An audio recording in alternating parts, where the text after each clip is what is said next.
नहीं रहती। लेकिन वो लोग जो आज किसी छोटी जगह पर रहते हैं, उन्हें निराश नहीं होना चाहिए कि वो प्रसिद्ध नहीं हो सकते। क्या पता किस दिन आपके दरवाजे पे सफलता आके खटखटाए और कहे कि जरा बाहर आइए, कब तक छुपे रुस्तम बने बैठे रहेंगे। सारा देश आपका इंतजार कर रहा है।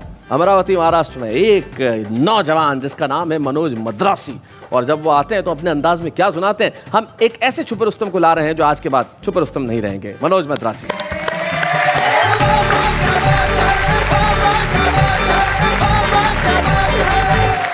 आप सभी को प्रणाम करता हूँ। वड़क्कम। अन्ना जी मुस्कुरा रही है, अभी मुझसे कह रही थी, बोले बहुत मायूस दिख रहे हो, बात क्या है। मैंने कहा मैडम बहुत दूर से यात्रा करके आया हूँ, अच्छा नहीं लग रहा। तो अन्ना जी एकदम करीब आके बैठ गई, बोले अब कैसे लग रहा।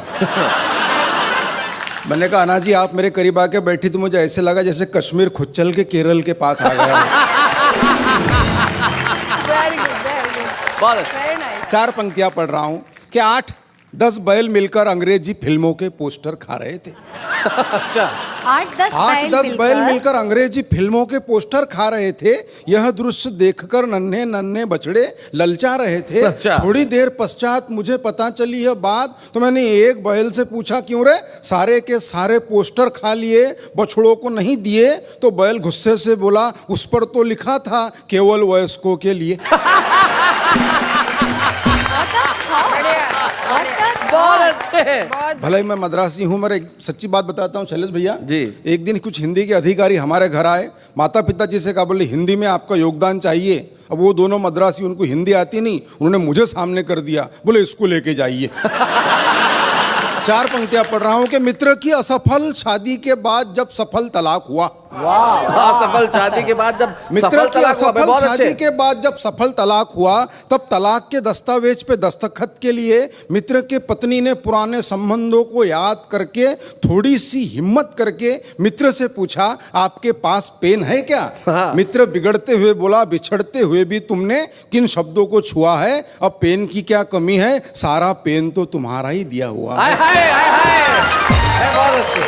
अच्छा है, बहुत अच्छा है। रोहिन भाई साहब, मेरे पिताजी, मेरे दादाजी, मेरे बड़े भाई सभी पुलिस विभाग में हैं।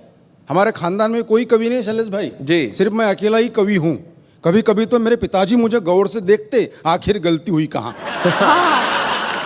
एक दिन मुझसे कह रहे थे, बोले बेटा कवि सम्मेलन तो रात में रहते, दिन में पुलिस की नौकरी कर ले। मैंने कहा ठीक है। मैं पुलिस के भर्ती में गया तो कमिश्नर साहब ने मुझे ऊपर से नीचे तक देखा और बोले क्यों रे मनोज, तेरे हाथ अगरबत्ती पैर मोमबत्ती, फिर भी होना है पुलिस में भर्ती।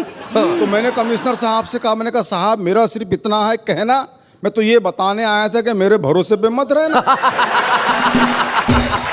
कमिश्नर साहब मुस्कुराए, एक कांस्टेबल को बुलाए, उसके हाथ से टेप लिया, मेरे छाती से लगाया, बोले मनोज मद्रासी छाती फुलाओ। मैंने अपनी छाती फुलाई, बोले बताओ देश के लिए क्या कर सकते हो। मैंने कहा कमिश्नर साहब अपने देश के लिए अपने खून की आखिरी बूंद तक दे सकता हूँ।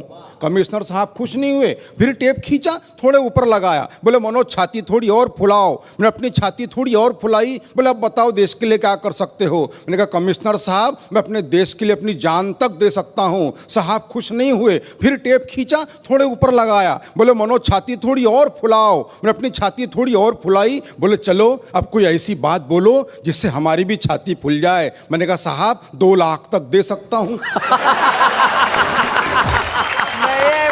बहुत अच्छे। मगर मैं सच्ची बात बताता हूँ, मैं पुलिस में भर्ती तो नहीं हुआ, मगर जब कभी पिताजी रात में गश्त पे जाते मैं उनके साथ जाता हूँ, वहाँ से मैंने हाथ से उठा के लाया आनंद ले कि रात में गश्त के दौरान रास्ते में सो रहे कुत्ते को पुलिस वाले ने डंडे से मारा। कुत्ते ने गुर्रा के देखा और चुप हो गया बेचारा। मैंने कुत्ते से कहा अरे पुलिस वाले ने तुझे डंडे से मारा, क्या तेरे मन में उसे काटने के भाव नहीं जगे। कुत्ता बोला जगे, मगर पुलिस वाले के मुंह कौन लगे। जैसे ही पुलिस की जीप बड़ी आगे, 2 चोर आ रहे थे भागे भागे। पुलिस वालों ने चोरों को पकड़ा, अपना हाथ दिखाया तगड़ा। थोड़ी देर बाद दोनों चोर मुस्कुराते हुए जाने लगे तो मैंने चोरों से कहा बेवकूफो शर्म करो थोड़ा, चोरी करने के बावजूद पुलिस वालों ने तुमको छोड़ा। तो एक चोर बोला ऐसे ही थोड़ी छोड़ा, कुछ हमने छोड़ा तब कहीं जाके छोड़ा। बहुत अच्छे, बहुत बढ़िया, बहुत अच्छे। ये छोड़ा छोड़ी का दौर चलता रहेगा। हाँ। मैं 2 पंक्तियां पढ़ता हूं कि विषय था अपने विचार कम शब्दों में किस तरह बोले। इस विषय पर एक विचारक स्वयं 2 घंटे तक बोले। मगर मैं ऐसा कुछ नहीं करूंगा। आप कल्पना कीजिए, पंडित जवाहरलाल नेहरू का जन्मदिन हम पूरे देश में बाल दिवस के रूप में मनाते हैं। वहां से मैंने कल्पना उठाने का प्रयास किया है कि बाल दिवस के दिन प्रकाश नाम का एक बालक अंधियारे में खड़े होकर सब्जी बेच रहा था। क्या बात है भाई, बहुत बढ़िया, बहुत अच्छे। बाल दिवस के दिन प्रकाश नाम का एक बालक अंधियारे में खड़े होकर सब्जी बेच रहा था। मैंने उस बालक से पूछा, पालक है क्या? उसने मुझे घूर के देखा और बोला, भाई साहब अगर पालक होते तो मैं सब्जी क्यों बेचता? क्या बात है, वाह वाह वाह। बोला अगर पालक होते तो मैं सब्जी क्यों बेचता? मैंने कहा बेटा मैं उस पालक के बारे में नहीं पूछ रहा, ये बता ये पालक क्या भाव बेच रहा? उसने फिर मेरी तरफ देखा और बोले ले जाओ, वैसे भी आजकल पालक को भाव कौन देता? आहा आहा, क्या बात है। बोला ले जाओ, वैसे भी आजकल पालक को भाव कौन देता? तब जाके मैंने लिखा है कि कहीं छाव कहीं धूप होते हैं, बच्चे बच्चे भगवान का रूप होते हैं, कुल का दीपक बुढ़ापे की लाठी, जाने कैसे ख्वाब सजा लेते हैं, बच्चों का भविष्य उज्जवल हो इसीलिए माँ बाप अपना वर्तमान जला देते हैं। क्या बात है वाह वाह भाई, बहुत अच्छा। माँ बाप अपना वर्तमान जला देते हैं कि चेहरा चेहरा खिला खिला था, मित्र आज बरसों बाद मिला था, उसके ठाठ बाट देखकर कई विचार जागे मेरे खोपड़ी में, ऐसा लगा जैसे कृष्ण आए हो सुदामा के झोपड़ी में। ऐसा लगा जैसे कृष्ण आए हो सुदामा के झोपड़ी में। मिलते ही बोला यार तू आ कभी नजदीक ही, मेरा बंगला है, गाड़ी है, नौकर है, चाकर है, विदेशी बैंकों में लॉकर है, सुंदर सी पत्नी है, फूल से बच्चे हैं, यह सारी बातें वो कह गया एक ही दम में। मैंने उससे पूछा माँ पिताजी कहाँ हैं? वो बोला वृद्धाश्रम में। क्या बात है। मैंने कहा दोस्त धन दौलत तो साथ में घड़ी दो घड़ी होती है, मगर याद रख जिस घर में माँ बाप होते हैं वो जगह जन्नत से भी ज्यादा बड़ी होती है। वाह वाह वाह, बहुत अच्छे, बहुत बहुत बढ़िया ढंग से मनोज ने कविता सुनाई। और सबसे बड़ी चीज़ ये है मनोज, जो देख के मुझे बड़ी खुशी हुई, और यही इस देश की एकता का सबसे बड़ा प्रतीक भी है मनोज।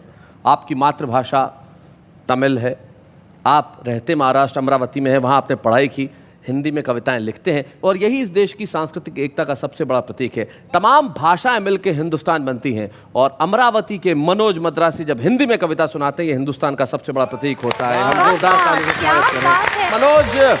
आज से तुम सिर्फ अमरावती के नहीं सारे देश के हो जाओगे जब हम तुम्हें छुपा रुस्तम का एक स्मृति चिन्ह यहाँ प्रदान करेंगे। बच्चे हैं या बूढ़े हैं, नर है या नारी है, हंसी देने वालों के सब ही आभारी है, कविता सुनाने वाले अब सबके साथ है।